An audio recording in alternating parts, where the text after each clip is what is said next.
야, 하나님을 믿고 하나님을 의지하면서 하나님께 감사함을 고백할 때가 너무 많다는 겁니다. 오늘 시편 기자는 하나님께 감사하는 내용이 기록되어 있습니다. 사랑하는 성도 여러분, 여러분의 삶을 돌아볼 때 감사, 하나님이 우리를 어떻게 이끌어 주시고 주장하시는지를 매 순간 알고 감사하고 하나님을 의지할 수 있는 여러분 되실 수 있기를 원합니다. 여기에 113편 1절에 보면 할렐루야, 여호와의 종들아 찬양하라, 여호와의 이름을 찬양하라, 이제부터 영원까지 여호와의 이름을 찬송할지로다.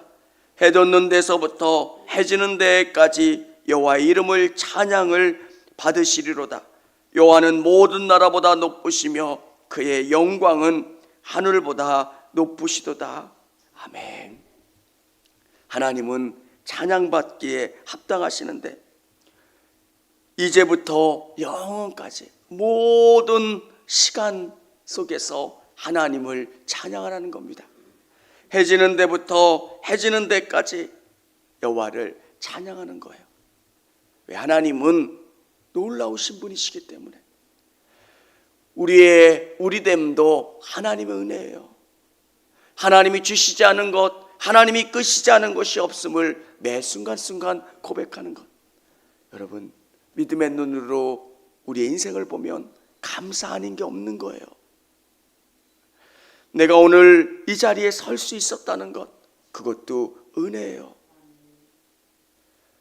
여러분, 어떻게 우리가 하나님이 좋은지 알 수 있어서 여기 나왔겠습니까? 모든 상황과 여건 속에서 하나님이 강권적으로 우리를 이끌으셔서 우리가 하나님을 믿고 믿음을 고백하고 여기까지 이끌어갈 수 있었다는 것. 어느 분은 여러 가지 질병의 문제일 수도 있고요, 자녀의 문제일 수도 있고, 또 여러 가지 어려운 일들 때문에 신앙을 고백하고 하나님을 의지할 수밖에 없게 되는 것. 제가 아는 어느 분은 자녀들에게 모든 것을 투자하는 분이에요. 네, 기숙학원에 나오지 못하고 방학 동안에 기숙사에 들어가서 공부하는 학원에다가 아이를 보냈는데 아이가 그 3층 되는 그 배수관을 뚫고 탈출하는 거예요. 그래서 도망쳐 나오기도 하고요. 도저히 어떻게 할 수가 없는 거예요. 봉은사에 열심을 냈던 그런 분이에요. 근데 자녀의 문제 때문에 도저히 포기했던 그 아들이 다니는 교회에 참석하게 되고요, 은혜를 받고 구원을 경험하는 것. 사랑하는 성도 여러분, 오늘 이 자리에 설 수 있게 된 것 은혜인 줄을 믿으시기를 바랍니다. 돌아보면 정말 하나님께 감사하지 않을 수 없는 것. 하나님이 어떤 분이시냐? 하나님, 여호와 우리 하나님과 같은 이가 누구리요? 높은 곳에 앉으셨으나 스스로 낮추사 천지를 살피시고. 하나님이 높으신데 스스로 낮추셔서 우리의 모든 문제 가운데 개입하신다는 거예요. 7절 우리 같이 한번 읽어보겠습니다. 가난한 자를 먼지 더미에서 일으키시며 궁핍한 자를 거름 더미에서 들어세워. 정말 가난하고 우리가 아무것도 없는 우리를 이렇게 세워주시는 하나님. 이것은 경제적인 문제일 수도 있고요, 우리의 마음의 상태도 있을 수 있고요. 이런 우리를 하나님이 제 가운데 있는 우리를 이렇게 세워주시고 경제적으로 이렇게 세워주시고 우리를 하나님의 귀한 존재로 세워주신다는 말씀입니다. 8절 한번 같이 읽겠습니다. 지도자들을 곧 그의 백성의 지도자들과 함께 세우시며 신분이 낮은 우리를 존귀하게 높여주신다는 거예요. 여기서 또 다른 해석은 지도자들, 곧 그의 백성의 지도자들은 천사, 높은 것까지 우리를 존귀하게 해주시고 우리를 세워주신다는 거예요. 사랑하는 성도 여러분, 하나님이 믿음 가운데 있는 우리들을 이렇게 높여주시고 존귀하게 해주심을 믿으시기를 바랍니다. 세상 가운데 있던 우리를 광야로 이끄실 때가 있어요. 정말 훈련 가운데, 어려움 가운데 우리를 두 손 들게 하시고요, 하나님이 훈련이 끝났다고 생각하시는 그때에 다시금 광야로 가게 하세요.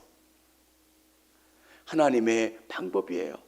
우리를 시험하시고요, 우리를 낮추시고 우리를 질병 가운데, 경제적인 어려움 가운데 놓게 하시기도 하시지만 어느 때가 되면 하나님 우리를 다시 높이세요. 존귀하게.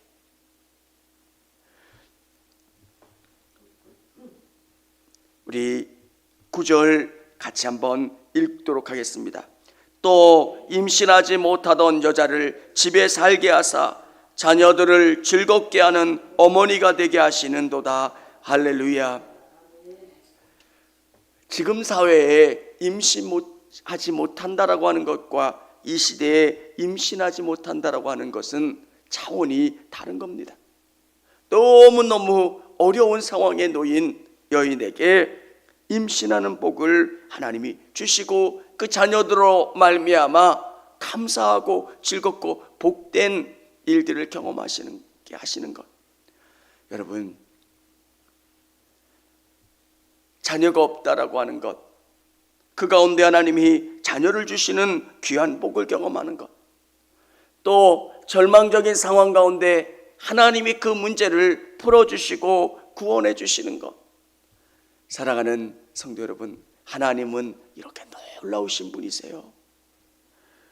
우리를 가난과 어려움 가운데서도 높여주시고, 또 우리를 지위도 높여주시고, 또 잉태치 못하는 그 가운데 자녀를 두게 하시고 잉태하는 복을 주시는 것, 삶의 모든 문제와 여건 가운데 우리를 선하게 이끌어주시는 하나님, 그 하나님께 감사하지 않을 수가 없다는 거예요. 사랑하는 성도 여러분, 여러분의 삶을 돌아보면 감사하지 않을 게 없는 거예요. 하나님, 왜 나는 이렇게 어렵습니까? 하나님의 때가 있어요. 그 때가 지나면 어떨 때는 정말 일대 때는 너무 어려울 때도 있고요, 그러면 그 자녀들이 복을 경험할 때도 있고요. 사랑하는 성도 여러분, 우리 성도님들의 삶 속에서 신실하신 하나님, 가장 좋고 선하고 아름다운 것으로 우리를 이끌어 주신 하나님을 신뢰하실 수 있기를 원합니다. 밤길에 엄마의 손을 잡고 가는 어린아이처럼, 몰라요, 어떻게 가는지는 몰라요, 근데 가장 좋은 것으로 이끌어 주시는 엄마의 손을 붙잡고 가는 것처럼, 오늘 우리의 인생 가운데 힘든 일도 있고요, 어려운 일도 있지만 감사할 수 있는 이유는 우리의 부모 되어 주시는 하나님이 가장 좋고 아름다운 곳으로 우리 인생을 이끌어 가시기 때문에, 넘어지는 일이 있고 빠지는 일이 있고 힘든 일이 있어도 하나님을 신뢰하고 감사하고 하나님을 찬양하는 줄을 믿으시기를 바랍니다. 제일 큰 감사는 우리를 구원해 주신 거예요. 오늘 출애굽 사건을 다시금 회상하면서 우리를 노예되었던 곳에서 구출해 주신 하나님을 찬양하고 있어요. 여러분, 저는 여러분이 구원이라고 하는 것이 얼마나 큰 것인가, 한쪽에 내가 구원받은 것과 또 한쪽에 다른 것을 올려놓는다면 여러분, 어느 정도로 여러분의 구원이 가치 있는 거예요. 작은 일들 때문에 우리가 갈등하고 예수님을 등지는 분들, 시험에 드는 분들, 우리가 경험한 구원이 얼마나 큰 건지, 내가 살아있다라고 하는 게 얼마나 영적으로 큰 건지를 알면 그렇지 못해요. 이스라엘 백성들에게 출애굽 사건은 놀라운 사건이에요. 노예되었던 그들을 다시금 하나님이 자유인이 되게 해주신 것, 그리고 그 사건은 그들에게 영적인 구원을 의미해요. 그래서 시편에서 또 여러 성경에서 구원을 의미하는 내용들을 반복해 주고 있어요. 여러분 안에 구원이 정말 큰 가치로, 내가 정말 구원받았다는 것, 하나님의 사랑을 경험했다는 것 때문에 모든 것들보다 더 크게 감사하고 하나님을 의지할 수 있는 우리 성도님들이 다 되시기를 바랍니다. 우리 1절 14장 1절 2절 한번 같이 읽어보겠습니다. 이스라엘이 애굽에서 나오며 야곱의 집안에 언어가 다른 민족에게서 나올 때 유다는 여호와의 성소가 되고 이스라엘은 그의 영토가 되었도다. 아멘. 출애굽을 이야기하고 있는 겁니다. 3절에 보면 바다가 보고 도망하며 요단은 물러갔으니 산들은 순양들 같이 뛰놀며 작은 산들은 어린 양들 같이 뛰었도다. 이스라엘의 출애굽을 이렇게 기뻐하고 뛰논다는 거예요.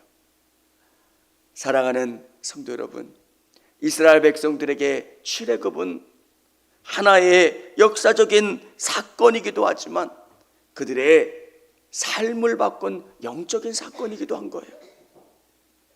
내가 구원받았다는 것, 생명을 얻었다라고 하는 것, 그것을 존귀하게 생각하시고 하나님을 더 의지하고 바라보실 수 있는, 모든 순간순간 감사하고 하나님을 찬양할 수 있는 우리 성도님들이 다 되시기를 바랍니다. 정말 내가 믿음의 눈으로 보면 감사하지 않을 수 있는, 감사하지 할 수밖에 없게 돼요. 얼마나 감사해요. 건강한 것 감사하고요, 평안한 것 감사하고, 또 모든 순간 선하게 끌어주시는 하나님 앞에 우리 성도님들이 더 감사하고 찬양할 수 있기를 원합니다.